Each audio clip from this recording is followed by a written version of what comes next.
So Cooper Flagg, a hooper from Maine.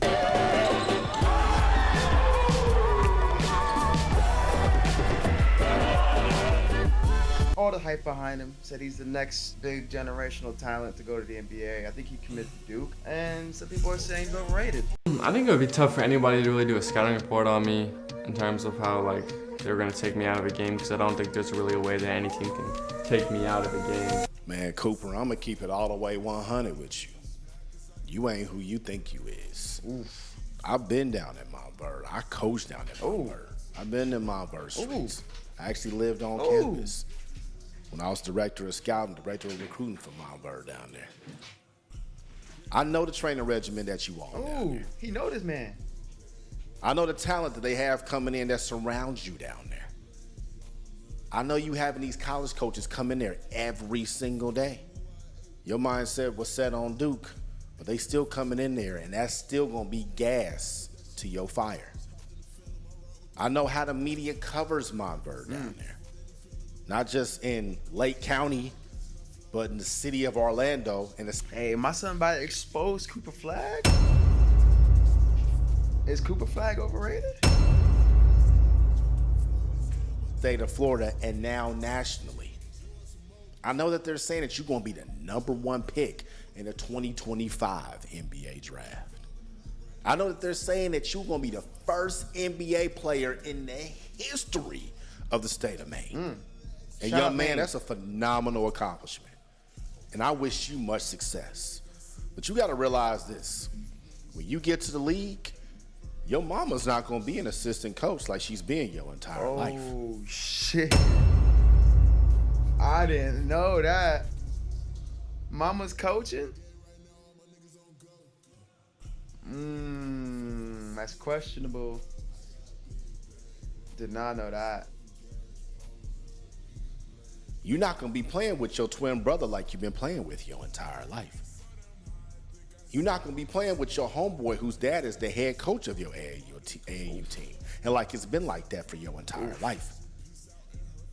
You're not going to be playing 16U. You don't got that dog in him? You got evaluated. Whereas opposed to AJ DeBonsa, he got evaluated in 17U. Ain't going to be no hiding when you get to the NBA. So to sit there and say that you can't be scouted, there's no way for somebody to take you out of the game. Yo, man, you got a lot to learn. Yeah, nah. And I'm about to show you right now. NBA boys not playing that. Them NBA dudes not playing that shit, bro. He said, ain't no way to take him out the game. That's a bold statement, young man. My ducks, my swans, welcome to the pond. About 97% of you guys watching this video right now haven't subscribed, so I'd greatly appreciate it if you subscribed and like this video so I can know that you enjoy this content and I can keep bringing you stuff like this on a regular basis. My name is Dorian from Group82Basketball.com, and right here we are watching Nike EYBL 16U footage of Cooper Flagg and his Maine United team versus the #1 player in the country, Cameron Boozer, and the Night Riders Elite. And this play right here, Cooper is trailing the secondary break. Because he's a trail man, he gets a wide open left wing three. You see 3 defenders on Night Riders Elite. They're not concerned with Cooper because he's not a great shooter. One of the reasons you are not a great shooter, Cooper, is because of the inconsistent base. Damn, I did not know that, mister. So if you know you're not a good shooter, how are you going to say you don't take you out the game? The NBA 3 is further back. And the Euroball 3 is further back than the high school 3. Hey, we'll see you in China, buddy. Your feet are unaligned. Anyone who's a great shooter knows that when you stutter step with your feet or your feet are unaligned, you're going to have an inconsistent release. For you to be great at the next level, Cooper, you're going to have to be a great shooter. So you have to fix your base. Right here, you got a one-on-one matchup with Cameron Boozer, so you know that you're going to have to pull up for it because you can't beat him off the dribble. You're getting able to walk into this 3, but you do the exact same thing that you did on your last shot. Your feet aren't aligned. Since your feet aren't aligned, you're going to have an inconsistent release. And the last shot was short, and this one was long. You got to fix that if you want to be a great shooter at the NBA level. Even on your uncontested attempts, you're still doing the exact same thing. And this shot was short as You well. can take out the game? Your teammate gets a great look-ahead pass. This is a shot you will get in the NBA. And as you can see, your feet are not aligned again. And your release was extremely quick. This one barely grazed the front of the rim. That's crazy. I love this clip right here because at the 16U level, this is the closest thing that you're going to get to an NBA look. NBA action, NBA drive, NBA volleyball smack to the third row. You do a great job of establishing position on him from the pinch post extended. You got a great matchup. You got a driving lane to the left and the right side. But what you decide to do is you put the ball above your head and stand straight up while Cameron Boozer is in the athletic defensive position. You swing it back to your teammate to get the reset. You have this weak shot fake where the ball doesn't come above your chin, and then you step back on that. Kobe gonna tell you why that's a problem. You see a player pump fake. If they're right-handed, the right leg always goes behind, right? Now demonstrate. What the hell? They throw a pump fake, they do this, right? See how the back leg goes back? Who the hell is gonna shoot the ball from that position? Nobody, right? So why would you fall for that pump fake? Not in a million years. So if a person's going to pump fake and you're looking at his foot and he's in that position, you know he's not gonna shoot, he's gonna drive the ball. You just back up, right? You just back up. And you know Cameron's dad, Carlos, played with Kobe, so he obviously. Damn. Oh, that's Carlos Boozer's son. He's smacking Cooper Flagg shit to the third row. Hey, man, that's tough. He picked up on some of that. And Cooper, if you want to be able to score at the next level, you got to get more consistent with your pump fakes. This play right here is exactly what scouts look for. Cooper, you have a go-to move, and you do it all the time, and you've mastered it. You see you got a great matchup right here. You're about 25 feet away from the basket. Ball starts on left, you go behind. You put the ball out way too far in front of you because your handle's loose. We're gonna talk about that. You should have drove to the right, but you come back to your left because that's your go-to move. Because you're 6'8", 6'9", playing at the 16U level, you're able to shoot over this defender. But when you get to the league, that's gonna be an instant block. What I see here is an indecisive player. You try to lull Cameron Boozer to sleep, bro. This is an NBA player. Okay, none of that stuff's gonna work. You start off on the right wing, you end up shooting a dirt floater on the. What the hell is that? Yeah, nah, I think Cooper Flagg's cooked, bro. Mama Bear not teaching him the right basketball, bro. That is a terrible shot. And if I'm number 13 right here in this corner, I'm sick.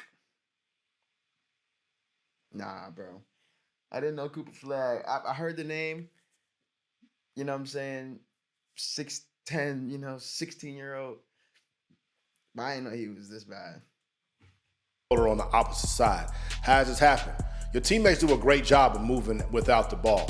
You try to get this little weak crossover that's going to go to the right, but you see all that defense over there. I would love for you to center to the middle of the floor and get to the top of the key to survey it better. You get a switch on a smaller defender who you should be able to overpower, but what you decide to do is a Dirk step back behind the backboard and take a horrible shot, and you out of defensive position to get back as your coach complains and tries to cover for you. Coach, you know good and damn well that was a bad shot, right? You wanted a foul? You wanted a foul for that? That's crazy. And that's probably why Cooper Flagg's head is the way it is, because you got Mama Bear coaching. This dude always standing up for you, you know what I'm saying? Instead of teaching him the fundamentals and teaching him the right way to play ball, y'all just riding the coattail of a 6'10" kid. And, like, we've seen people make it to the league by ball hogging, right? But they make the shots. Like, that is terrible. That cannot be on your film, bro. That's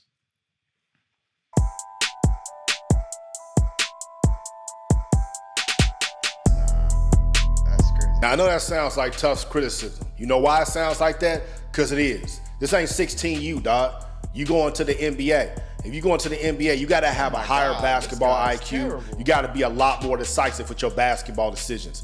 Right here, you catch it on the right wing again. Your teammates do an outstanding job of moving without the ball and setting a side ball screen for you. But as you can see, all that traffic is over there. You take it to that right side anyway, instead of being patient and letting your teammate clear through, take his defender with him. What happened? Hold up, coach. Pause this, coach. Look at number 0 open on the left corner. Cooper Flagg don't pass. Number 0 Number 0 is sitting there begging, please, please. And let me see what this man did. Happens. You drive to the short corner, and now you're a triple team. At this point, you should be looking to pass the ball, but you end up losing the ball because your handle ain't where it is. And then you try to go through 2 defenders right here, which almost results in a turnover. You recover the ball. Your teammate is open in the left corner for a wide open 3. You don't pass in the ball. You shoot a fadeaway. This is horrible basketball decision making right here, Cooper. You got to get a lot better than this. Because if you're going to be losing your ball like this, you look at John Morant. He did the same thing, and Tyrese Maxey's going on the other end for a layup. If you think you're going to be getting away with that at the NBA level, you got another thing coming. Now we back to your go-to move. If you've mastered this, you got a great foundation with this, so you're going to be able to get a lot of counters out of it. But as a scout, this is very easy to seek out. He's going to have a bad shot fake where he puts his right foot back. He's going to drive left. He's going to go behind the back with his face down, so he ain't going to be able to see no teammates. Got your feet aligned this time, which is really good. Like jumping, asking for the ball. Bro, look at Buddy in the corner. Number 0 again. Open as fuck. Said you got a solid foundation. Shot fake goes up. He goes under. He's going to shoot right there at the rim. Now, at the next level, that's not Cameron Boozer, possibly. That might be Giannis. That's Rudy Gobert. That's Joel Embiid. That's going to get smacked to the 3rd row. So I would try to look for another counter because you tried this at the Steph Curry camp and he got smacked right back in your face. Now, I know you've been hearing me talk about the level that you're playing a lot, 16U.